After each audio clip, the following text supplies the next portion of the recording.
బులెటిన్లో మరో breaking news చూస్తున్నాం. హైదరాబాద్లో కైట్ ఫెస్టివల్ గ్రాండ్గా జరుగుతుంటుంది. ఈ ఏడాది ఫెస్టివల్కు హైదరాబాద్ పరేడ్ గ్రౌండ్స్ ముస్తాబైపోయింది. ఇవాటి నుంచి ఈ నెల 18 వరకు కైట్ ఫెస్టివల్ జరగనుంది. ఈ కైట్ ఫెస్టివల్కు 19 దేశాలకు చెందిన 40 మంది ఇంటర్నేషనల్ ప్లేయర్స్ పాల్గొనున్నారు. దేశవ్యాప్తంగా 15 రాష్ట్రాల నుంచి 55 మంది ప్లేయర్స్ హైదరాబాద్కు వచ్చారు. ఉదయం 10 గంటల నుండి రాత్రి 9 గంటల వరకు గాలిపటాలు ఎగురవేయనున్నారు. అలాగే గచ్చిబౌలి స్టేడియంలో 2 రోజులుగా ఒక ప్రత్యేకమైన డ్రోన్ షో జరగనుంది. మకర సంక్రాంతి సందర్భంగా జరిగే ఈ కైట్స్ ఫెస్టివల్ తెలంగాణ సంస్కృతి సాంప్రదాయాన్ని ప్రదర్శించడానికి ఒక వేదికగా మారబోతుంది.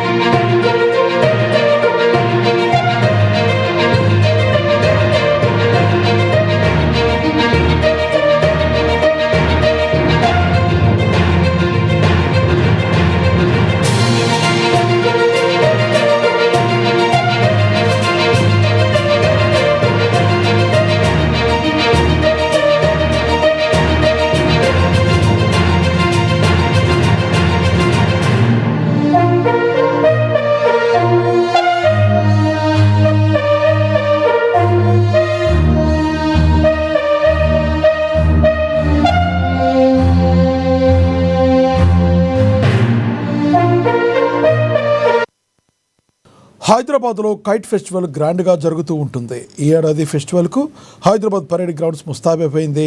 ఇవాటి నుంచి ఈ నెల 18 వరకు కైట్ ఫెస్టివల్ జరగనుంది. ఈ కైట్ ఫెస్టివల్కు 19 దేశాలకు చెందిన 40 మంది ఇంటర్నేషనల్ ప్లేయర్స్ పాల్గొనున్నారు. దేశవ్యాప్తంగా 15 రాష్ట్రాల నుంచి 55 మంది ప్లేయర్లు హైదరాబాద్కు వచ్చారు. ఉదయం 10 గంటల నుండి రాత్రి 9 గంటల వరకు గాలిపటాలు ఎగరవేయనున్నారు. అలాగే గచ్చిబౌలి స్టేడియంలో 2 రోజులు ఒక ప్రత్యేకమైన డ్రోన్ షో జరగనుంది. మకర సంక్రాంతి సందర్భంగా జరిగే ఈ కైట్ ఫెస్టివల్ తెలంగాణ సంస్కృతి సాంప్రదాయాన్ని ప్రదర్శించడానికి ఒక వేదికగా మారబోతుంది.